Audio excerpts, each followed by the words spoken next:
ನಮಸ್ಕಾರ ಸ್ನೇಹಿತರೆ, big boss grand ಫಿನಾಲೆಗೆ ಕೆಲವೇ ದಿನಗಳು ಬಾಕಿ ಇರುವಾಗಲೇ ಬಿಗ್ ಬಾಸ್ ಅಚ್ಚರಿ ಮೂಡಿಸುವ ನಿರ್ಧಾರ ಮಾಡಿಬಿಟ್ಟಿದೆ. ಅಷ್ಟಕ್ಕೂ ಬಿಗ್ ಬಾಸ್ ಮನೆಯಿಂದ ಎಲಿಮಿನೇಟ್ ಆಗಿ ಧನ್ರಾಜ್ ಅವರು ಹೊರ ಬಂದಿದ್ದಾರೆ. ಆದರೆ ಇವರು ನಿಜವಾಗಿಯೂ ಬಿಗ್ ಬಾಸ್ ಮನೆ ಬಿಟ್ಟು ಹೊರ ಬಂದಿದ್ದಾರಾ ಅಥವಾ ಸೀಕ್ರೆಟ್ ರೂಮ್ ನಲ್ಲಿ ಇದ್ದಾರಾ ಎಂಬುದನ್ನು ನೋಡೋಣ.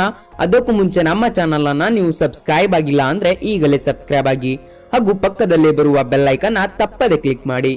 ಬನ್ನಿ ಸ್ನೇಹಿತರೆ, ನೇರ ವಿಷಯಕ್ಕೆ ಬರೋಣ.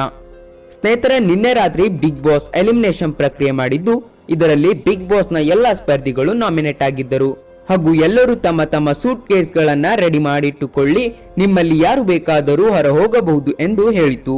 ನಂತರ ಎಲಿಮಿನೇಷನ್ ಪ್ರಕ್ರಿಯೆ ನಡೆದಿದ್ದು, ಧನ್ರಾಜ್ ಅವರ ಫೋಟೋಗೆ ಉರಿ ಹತ್ತಿದ್ದು ನೇರವಾಗಿ ಎಲಿಮಿನೇಟ್ ಆಗಿದ್ದಾರೆ.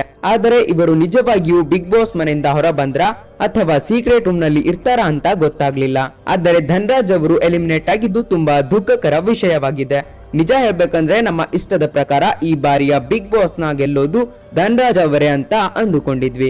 ಆದರೆ ನಿಮ್ಮೆಲ್ಲರ ಆಸೆ ನಿರಾಸೆಯಾಗಿದೆ.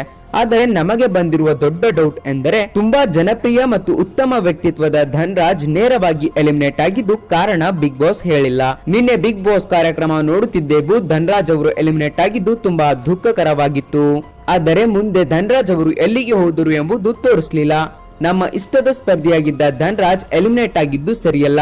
ಆದರೆ ಬಿಗ್ ಬಾಸ್ ಭಾರಿ ಟ್ವಿಸ್ಟ್ ನೀಡಬೇಕೆಂದು ಈ ರೀತಿ ಮಾಡಿರಬಹುದು. ಆದರೆ ಇವರು ಸೀಕ್ರೆಟ್ ರೂಮ್ ನಲ್ಲಾದರೂ ಇರಬೇಕು ಅಂತ ನಮ್ಮ ಆಶಯ. ಇವರು ಟಾಪ್ 5 ನಲ್ಲಿ ಇದ್ದು ವಿನ್ ಅಥವಾ ರನ್ನರ್ ಅಪ್ ಆಗಲಿ ಅಂತ ಇದು ನಮ್ಮ ಮನದಾಳದ ಮಾತು.